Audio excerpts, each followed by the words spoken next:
Welcome to this week's Walk Through Voices.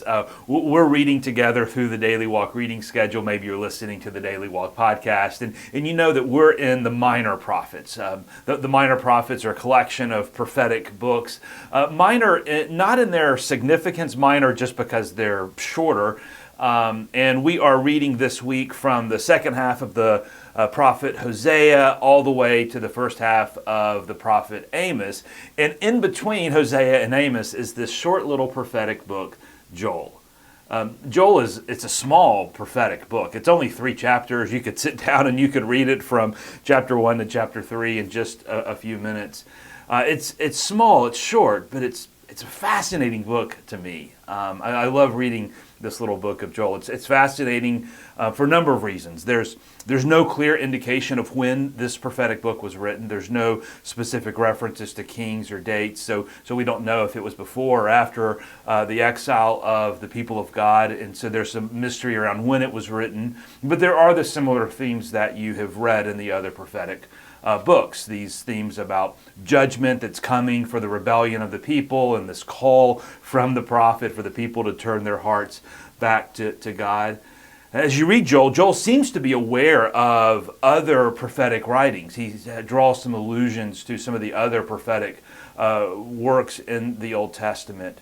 There's this familiar section in Joel chapter 2 that Peter in the New Testament in Acts chapter 2 on the day of Pentecost picks up on and says in chapter 2 verse 28, afterwards I will pour out my spirit on all people, and your sons and your daughters will prophesy, and your old men will dream dreams, and your young men will see visions. And Peter picks up on that imagery on the day of Pentecost when the Spirit of God is poured out on all of the believers. It's a fascinating book. It's short, it's small, but it's so significant in the story that it tells. Chapter 1 paints a troubling picture of God's judgment.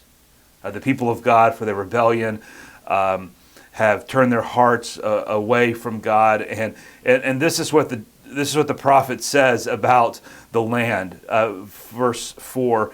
What the locust swarm has left, the great locust have eaten. What the great locust have left, the young locust have eaten. What the young locust have left, the other locust have eaten. I mean, what a gruesome picture that is. The whole land, I mean, the great locust and then the other locust, and eventually the whole land is just in desolation and despair because of the rebellion of the people. But the goal of the prophet is to call the people away from this barren land of judgment to repentance and to turn their hearts back to God.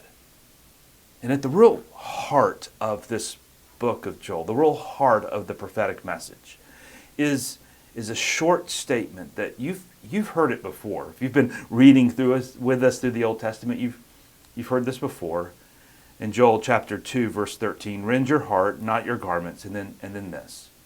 Return to the Lord your God, for he is gracious and compassionate, slow to anger, and abounding in love. The first place that we picked up on that theme, a version of that theme, that God is gracious and compassionate, slow to anger, abounding in love, goes all the way back to Mount Sinai in the book of Exodus. When Moses goes up onto the top of Mount Sinai to meet God, and God gives him a copy of the law, and he's up there for a while, and he goes back down, and the people have already turned their hearts away from God and towards idolatry and made a golden calf, and Moses throws the tablets down, and they shatter into a bunch of pieces, and Moses goes back up to the top of Mount Sinai, and in Exodus chapter 34, God tells Moses to this time you chisel out the stone tablets, which Moses does. And then we're told this in Exodus chapter 34, verse 6. And God passed in front of Moses, proclaiming, the Lord, the compassionate and gracious God, slow to anger, abounding in love and faithfulness. Sound familiar?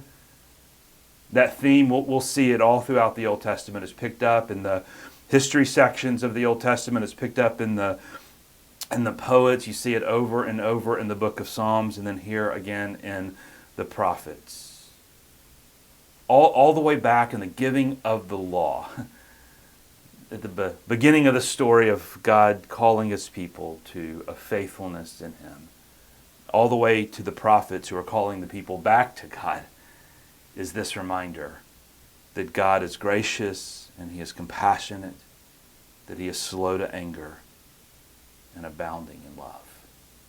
And for Joel, the character of God, who God is the reason that he told the people to return to the Lord your God. For he is gracious and compassionate and slow to anger and abounding in love. And I think it's helpful for us today, as I've been reading through the book of Joel again this week, to just be reminded that God hasn't changed. And for some of us who know that, who believe that truth that God is gracious and compassionate, slow to anger and abounding in love, should just maybe in the middle of our day, whenever you're watching this, would just be a good reason to pause and to thank God, to praise him and to worship him for who he is and that he has not changed. From the beginning of the story in the Old Testament all the way back in Exodus to the story that God is writing in your life and in mine, God has not changed. He is gracious and compassionate, slow to anger, and abounding in love. But for some, maybe even for you today, you need to be reminded of this truth about God. Because there's a lot of people who struggle, I think, believing this. Maybe you question, could God love me? Like if he really knew me, could God accept me? If he really knew the truth about me, could God forgive me? There's this nagging mistake in your past that always just gets played over and over. Could God really forgive me when I've done that? Maybe you feel as if you're living in this scorched land full of shame and regret and guilt. And I would just invite you to let the words of Joel chapter 2 speak to your heart today. Return to the Lord your God, for he is gracious and compassionate, slow to anger, and abounding in love. Regardless of where you are and what you've done or how you feel, the truth about God that was true all the way back at Mount Sinai, and that was true when the prophets were calling the people to turn their hearts back to God, is still true today. And I know that it will be true tomorrow. And it is true for you. And I hope that you hear and you believe that.